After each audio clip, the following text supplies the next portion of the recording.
जितेंद्र परमार बॉम्बे से 2012 से ये कदम पीछे नहीं हटे। बहुत सारी मुश्किलें आई, बहुत सारी तकलीफें आई, तकलीफों से इंसान दूर भागते हैं, लेकिन जिनके अंदर हौसले हैं, जिनके अंदर लड़ने की क्षमता है, वो इंसान तरक्की की ओर जाता है। मैं आपसे सिर्फ एक दो स्टोरी शेयर करूंगा, बाकी टेक्निकल ट्रेनिंग जो मैनेजर स्कूल में आपको सिखाया जाएगा, वहाँ पे आपको टेक्निकल ट्रेनिंग की अवेलेबिलिटी की जाएगी।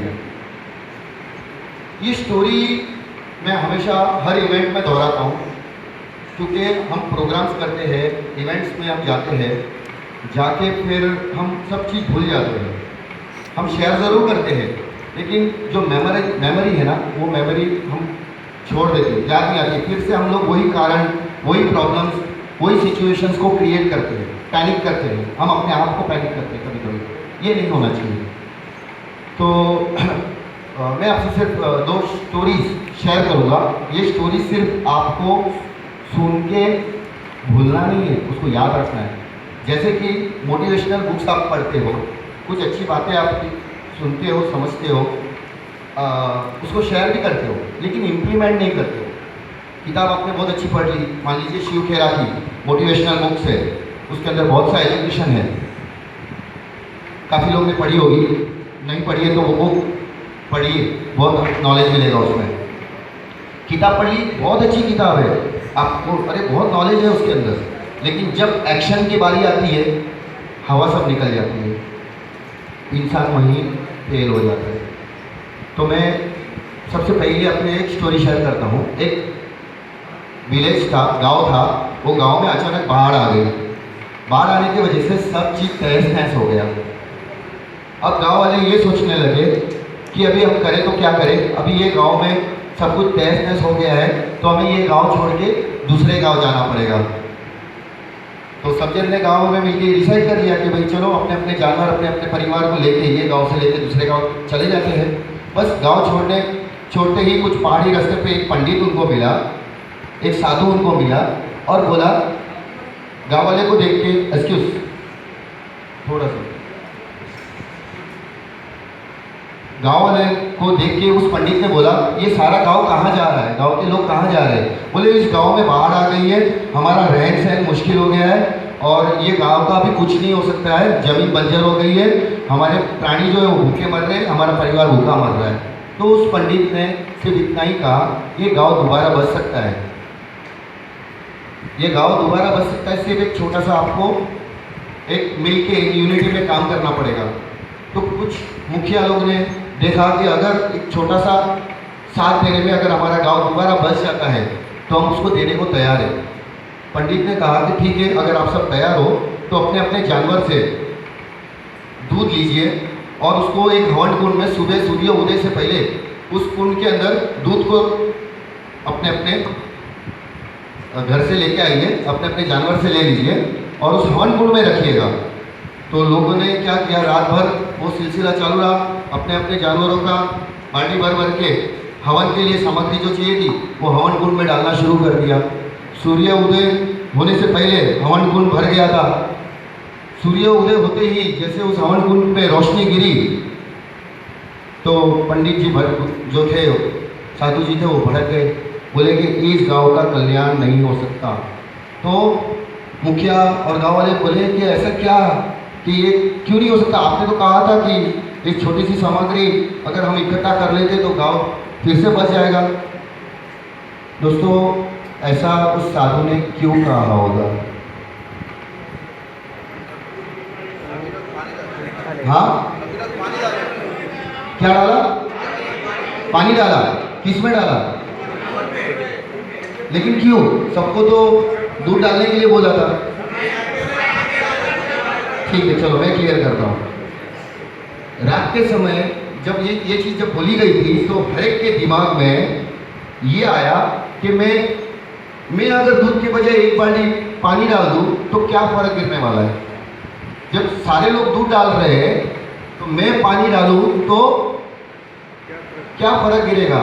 यही सोच हर एक के गांव वालों के दिमाग में बैठ गई थी, इसलिए हर एक गांव वालों ने यही बोला कि मेरा बाजू वाला दूध डालने वाला है तो मैं क्यों डालूं। ठीक है, तो इसकी वजह से क्या हुआ, उस कुंड में क्या जमा हुआ, पानी जमा हुआ। इसका मतलब हमारी सोच, इंडिविजुअल सोच किसको ब्रेक करती है, पॉजिटिव थिंग को ब्रेक करती है। अगर आपकी पॉजिटिवनेस इस सिस्टम के लिए हर एक की सोच इक्वल रहेगी ना, इस सिस्टम की दुनिया में कोई ताकत नहीं रोक सकती। इसलिए अपने ब्रेन को वो कमांड दीजिए एवरी टाइम पॉजिटिव। सिस्टम की सिचुएशन जैसी भी हो, कम हो अच्छी हो, हर सिचुएशन में आपको पॉजिटिव रहना है, हमेशा पॉजिटिव रहना, क्योंकि आपकी positive power law of attraction को पे काम करेगी, लॉ ऑफ अट्रैक्शन पे काम करेगी। तो ये ज़रूरी है कि हमारे ब्रेन के, हमारे थॉट्स को हमेशा पॉजिटिव कैसे रखना है। एक छोटी सी दूसरी स्टोरी, एक जंगल में एक स्कल्पचरर जा रहा था, मूर्तिकार। उसने एक पत्थर को पूछा, ए पत्थर, मैं तुझे बदल देता हूँ, तुझे थोड़ा सा कष्ट होगा, थोड़ी सी परेशानी तुझे होगी, क्या तू परेशानी या थोड़ा सा कष्ट लेने को तैयार है? तो मैं तुझे एक स्वरूप दे दूंगा, वो स्वरूप तेरा बदल जाएगा तो लोग तुझे पूजेंगे। वो पत्थर बोलता है, मुझे बदलने की ज़रूरत नहीं है, मैं हूँ वहाँ वैसा हूँ, मुझे कोई तकलीफ सहन नहीं करनी है। उसने उस पत्थर को छोड़ दिया, आगे के पत्थर को और मुड़ा। उसने दूसरे पत्थर से पूछा, ए पत्थर, क्या तू बदलना चाहता है? तुझे थोड़ा कष्ट होगा, तुझे थोड़ी परेशानी होगी, लेकिन मैं तुझे ऐसा स्वरूप दे दूंगा कि ज़िंदगी में जहाँ पे लोग तुझे तेरे पास आएंगे तो लोग तुझे पूछेंगे। वो पत्थर ने मना कर दिया कि मुझे नहीं, मैं जहाँ हूँ वहाँ ठीक हूँ। उस कल्चर ने, मूर्तिकार ने और आगे बढ़ा, तीसरे पत्थर से पूछा। तीसरे पत्थर ने जवाब दिया कि अगर मेरी ज़िंदगी में कुछ बदलाव आता है और मुझे थोड़ा सा कष्ट होता है तो मैं वो कष्ट झेलने को तैयार हूँ, आप अपना काम शुरू रखिए। उस पत्थर ने जवाब दिया कि मैं कष्ट लेने को तैयार हूँ और मुझे आप मूर्ति में, इसके स्वरूप में बदलने की प्रयत्न कीजिए। मूर्तिकारक ने उसको एक मूर्ति बना दिया। मूर्ति बनाने के बाद वो मूर्ति छोड़ के वो स्कल्पचर जो था, मूर्तिकारक वहाँ से चला गया। लोग धीरे धीरे वहाँ से आते गए, मूर्ति को देखा तो उस मूर्ति की स्थापना कर दी। धीरे धीरे लोग आते गए तो वहाँ पे पूजा पाठ होने लग गया। एक छोटी सी मूर्ति जहाँ पे थी तो एक छोटे मंदिर में तब्दील हो गई, छोटे मंदिर से वहाँ पे वो बड़े मंदिर में तब्दील हो गई, बड़े मंदिर से वो वहाँ पे बड़ा तीर्थ स्थल बन गया। तो लोगों का कारवां बढ़ता गया, बढ़ता गया, बढ़ता गया। वो मूर्ति को स्थान मिल गया, वहाँ पे प्राण प्रतिष्ठा हुई और वहाँ पे स्वर्ग जैसा मंदिर बन गया। लोग हार, नारियल, फूल सब लेके आते थे। पता है वो नारियल कहाँ फूटते थे? हाँ, वही पत्थर पे फूटते थे जिन पत्थरों ने मना। तो कहने का मतलब, आपके साथ लोग आएंगे और वो बोलेंगे ये पॉसिबल नहीं है, ये ऐसे कैसे होगा, तो पहले उन पर पत्थर फूटेंगे। लेकिन जब हम प्रॉपरली आइडियोलॉजी के साथ चलेंगे, प्रॉपरली मानव मुक्ति मंच के बैनर को लेके हम चलेंगे, लोगों को चैरिटी का माध्यम बताएंगे, डोनेशन का माध्यम बताएंगे, तो हमारे पीछे लोगों को, हमको लोगों के पीछे भागने की जरूरत नहीं मिलेगी, लोग खुद ब खुद हमारे पास आएंगे। तो ये दो स्टोरीज मैंने आपको शेयर की है। आगे जो मैनेजर स्कूल के अंदर आपको काफ़ी कुछ और सिखाया जाएगा। तो मेरा सेशन मैं यहीं पे